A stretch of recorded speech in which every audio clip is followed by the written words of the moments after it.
Sédomongbè Maouho Lo Holomi Lomi Dans Zipotwe Jaïfe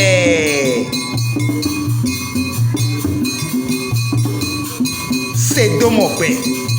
Maouho Flagbedi Do Fongbé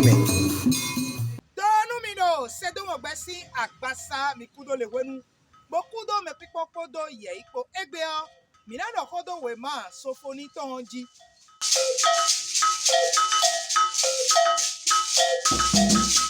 Sophonie si we ma o doda idoto pevile si ramewe ede we ma mon koto me wala e o Sophonie jewe e sodo me de voado ede suno de nyede do we ma o si tanu koton kika me nu koton me bodole emi Sophonie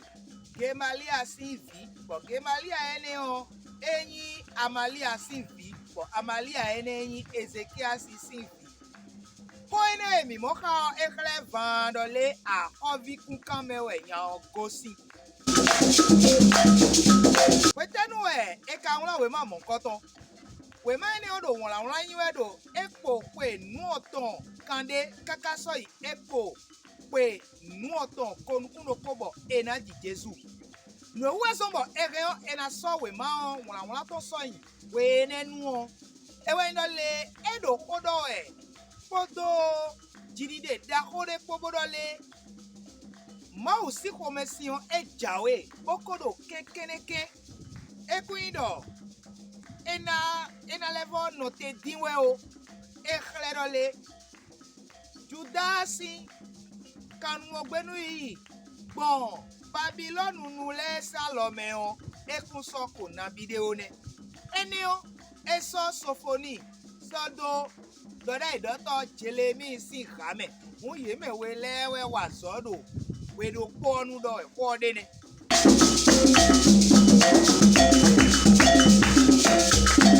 pota tekai pota taji we ma oton pota wa ido juda agbere bi baba ma uton ja ikwegbe bodo kenekene ede we sombo pota ene o ekaton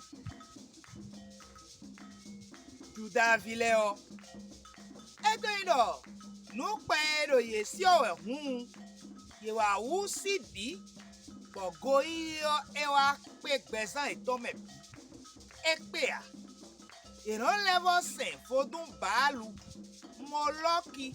podo osun powe ponu e ko gbero johun mebo ere no mo me no kan yen le debu oye mo yero sisewe me pe level pelu kundo mo wo eyin boro sisewe le o e kuzuje eyin do ìran level a ze o mu mesen meleno seno fineda ile olo no jando pokodo mawu Israeli ton si sempo mene ono ve mawu ti mawu do kaka o ye na sewe awutu o mawu do emina do banu yi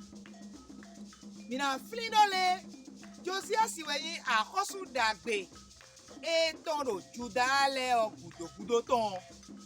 o to fiene o mikando epo pe nu oton ko nu kuno po so aye epo pe nu oton ko mo Josias o ezakizaton loza Jerusalem o bonu eko gbeyin bodun sete gija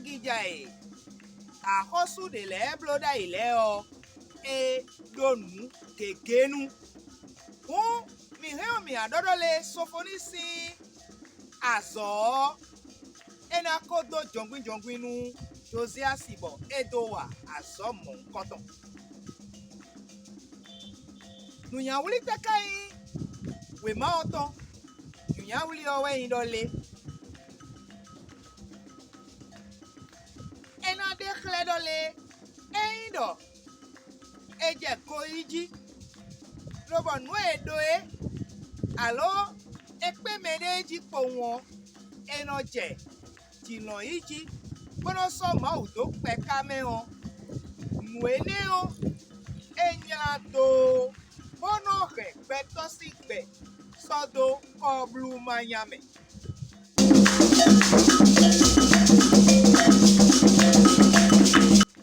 metelewe kai beto nukundeji do we maome beto nukundeji leo e kaso gan Sophonie podo Josias ipodia